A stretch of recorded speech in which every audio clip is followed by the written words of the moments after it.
सुबह के 6 बजे हैं। मुंबई की लोकल ट्रेनें पहले ही भर चुकी हैं। एक लड़का आकाश भीड़ में हेडफोन्स लगाकर एक ही बात दोहरा रहा है, बस थोड़े दिन और माँ फिर आ जाऊंगा। पास में खड़ा एक बच्चा अपने पिता से चिपका है। आकाश चुपचाप देखता है, फिर नजरें झुका लेता है। उसका फोन बजता है, माँ कॉलिंग। वो मुस्कुरा कर उठाता है। हाँ माँ, जिंदा हूँ, तेरा ही तो बेटा हूँ।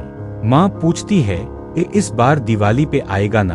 वो हंसता है, पक्का माँ, इस बार तेरे हाथ की खीर खाऊंगा। पर फोन कटते ही उसके चेहरे से हंसी भी कट जाती है।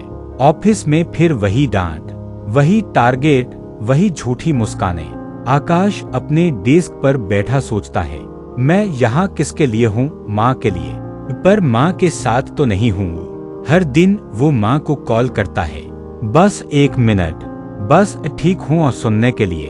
पर हर बार कहता है, अभी काम बहुत है माँ, फुर्सत मिली तो आ जाऊंगा।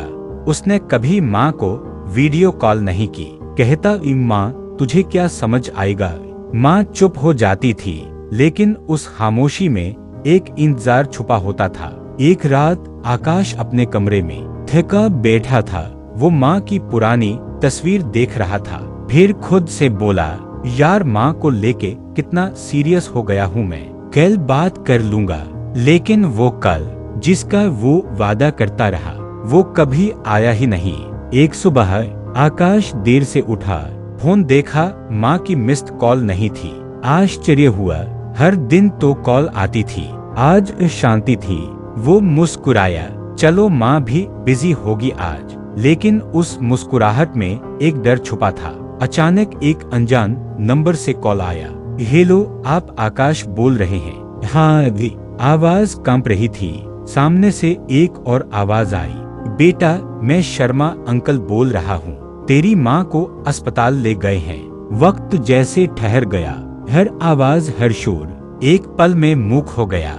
आकाश उठा, टिकट बुक किया, बैग में कुछ कपड़े डाले और दौड़ पड़ा बिना सांस लिए। ट्रेन में बैठा, खिड़की से बाहर देखा, मन में चल रहा था, मैं माँ को आखिरी बार देख पाऊंगा ना? हर स्टेशन के साथ उसका धड़कता दिल और तेज हो जाता। वो बार बार फोन देखता, पर कोई अपडेट नहीं। आकाश की आंखें भर आईं, बस एक बार माँ को देख लूं। यादें दौड़ने लगी, माँ का वो प्यार, वो डांटना, वो रूठना, फिर खुद ही मान जाना। उसने माँ के भेजे पुराने मैसेज देखे, एक खाना खा लिया, ठीक है तो हूँ ना? अब वो लाइनें नहीं थी, अब वो आवाज नहीं थी। ट्रेन रुकी, आकाश भागता हुआ स्टेशन से बाहर निकला और सामने माँ की एक तस्वीर, एक माला में बंद। वो माँ से मिलने नहीं, माँ को विदा देने आया था। पैरों तले जमीन खिसक चुकी थी और आंखों से सिर्फ खून बह रहा था। माँ चली गई थी, बिना उससे मिले, बिना कुछ कहे। गांव का पुराना घर अब और भी सूना लग रहा था। माँ की चप्पलें अब भी दरवाजे के पास रखी थी, जैसे किसी के लौट आने का इंतजार हो। आकाश घर के हर कोने को बस एक बार छू लेना चाहता था। रसोई में माँ की छूटी हुई चूड़ियों की खनक अब सन्नाटे में गूंज रही थी। दीवार पर टंगी एक पुरानी घड़ी अब भी वही समय दिखा रही थी, जिस वक्त माँ की सांस रुकी थी। कमरे के कोने में रखा था एक लकड़ी का पुराना ट्रंक, जिसे माँ हमेशा ताला लगाकर रखती थी। कुंजी मिल गई, हाथ कांपते हुए ट्रंक खोला। कुछ पुराने कपड़े, एक बर्तन, एक पुरानी डायरी और फिर एक लिफाफा जिस पर लिखा था, मेरे बेटे के लिए अगर मैं न रहूं तो देना। आकाश के हाथ थरथर गए, सांसें रुक गईं। उसने वो लिफाफा खोला। भीतर था एक कांपती हुई लिखावट में लिखा खत, जिसमें हर शब्द एक माँ की धड़कन था। ए बेटा, जब तू ये पढ़ रहा होगा तब शायद मैं नहीं रहूंगी। मुझे तुझसे कोई शिकायत नहीं है। तू बहुत दूर है, बहुत बड़ा हुआ है और मैंने तुझे हमेशा आशीर्वाद ही दिया है। बस कभी कभी तुझसे बात करने का मन करता था, इसलिए कॉल कर लेती थी। पता है बेटा, हर दिवाली पे जब तू कहता था इस बार आऊंगा माँ। तो मैं हर बार घर सजा देती थी, लेकिन तू नहीं आया और मैं तुझे दोष नहीं देती। मैं जानती हूँ तू मुझे बहुत चाहता है। अगर तू ये खत पढ़ रहा है तो बस एक काम करना, खुद को कभी माफ मत करना, क्योंकि मैं तुझे माफ कर चुकी हूँ। आकाश की आंखों से खामोशी में बारिश गिर रही थी। उसने वो खत सीने से लगाया, जैसे माँ को आखिरी बार गले लगाया हो। वो खत अब सिर्फ कागज नहीं था, वो माँ की आखिरी सांस थी, जो शब्द बनकर उसके पास लौट आई थी। आकाश खामोश बैठा था, माँ के खत को सीने से लगाए हुए। वो बार बार वही लाइनें पढ़ता, जैसे माँ की आवाज अब भी सुनाई दे रही हो। हर शब्द एक चाकू बनकर उसके दिल में उतर रहा था। फिर वो उठा और माँ के कमरे की एक खाली मेज पर बैठ गया। एक सफेद कागज निकाला, कलम थामी और हाथ कांपते हुए लिखा, माँ तूने तो माफ कर दिया, पर मैं खुद को कैसे माफ करूं? मैं तुझसे दूर भागता रहा, पर अब जब तू सबसे दूर चली गई तो सब पास होकर भी खाली है।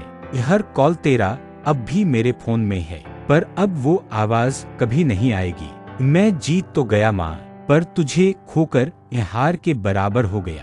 कागज भीग चुका था, आंसू अब स्याही बन गए थे। आकाश ने वो चिट्ठी भी माँ के खत के साथ ट्रंक में रख दी, जैसे एक अधूरी बातचीत पूरी हो गई हो। अगले दिन वो माँ की समाधि पर पहुंचा, हाथ में एक छोटा सा दिया और जेब में एक फोटो माँ की। धूप में पसीना बह रहा था, पर आकाश के चेहरे से सिर्फ आंसू बह रहे थे। उसने दीपक जलाया और माँ की फोटो के सामने रख दिया। माँ, इस बार की दिवाली तेरे साथ मनाने आया हूँ। वो बुदबुदाया, फिर वो वहीं बैठा रहा कई घंटे, जैसे वक्त भी थम गया हो। सूरज ढल गया था, लेकिन उस दीपक की लौ अब भी जल रही थी और उस लौ में बस एक तस्वीर थी, माँ की मुस्कुराती आंखें। कहानी वहीं रुक गई, जहाँ माँ की माफी एक बेटे के सबसे बड़े अफसोस से टकरा गई। वक्त बीतता गया, माँ अब सिर्फ एक फोटो बनकर दीवार पर रह गई थी। आकाश ने फिर से काम शुरू किया, लेकिन अब उसके अंदर कुछ बदल चुका था। वो हर दिन काम करता, पर हर शाम एक दिया जलाता माँ की याद में। घर में माँ की रसोई अब बंद थी, लेकिन उसकी खुशबू अब भी रहती थी। हर त्योहार, हर मौका माँ के बिना अधूरा लगता।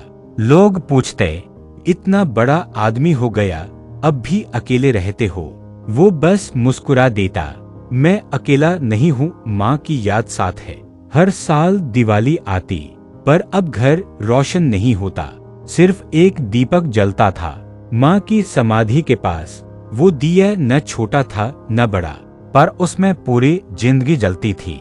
हर दिवाली की रात आकाश वहीं बैठा रहता, बिना शोर, बिना पटाखे, सिर्फ एक शांत लौ के सामने।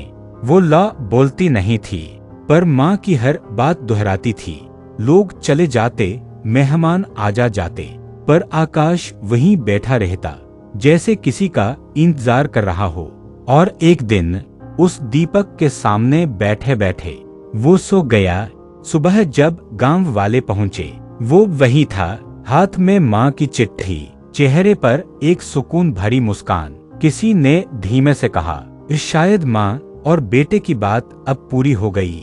उस दिन से हर साल दिवाली पर गांव में एक दिया जलता है, जिसे लोग कहते हैं माँ बेटे का दिया। वो दिया आज भी जलता है, हर उस बेटे की तरफ से जो कभी लौट न सका, हर उस माँ की तरफ से जिसने इंतजार करते करते एक चिट्ठी छोड़ दी। कहानी खत्म नहीं हुई, बस एक दिया बनकर हर दिल में जलती रही। माँ के नाम आखिरी खत। अगर माँ याद आई हो तो सब्सक्राइब जरूर करना। एक दिया सब्सक्राइब का इस चैनल के लिए भी जला दो। माँ अब नहीं है, पर कहानियां जिंदा हैं। सब्सक्राइब करो। दिल छू गई हो तो एक लाइक और सब्सक्राइब बनता है भाई। हर वीडियो एक एहसास है, सब्सक्राइब करके साथ निभाओ।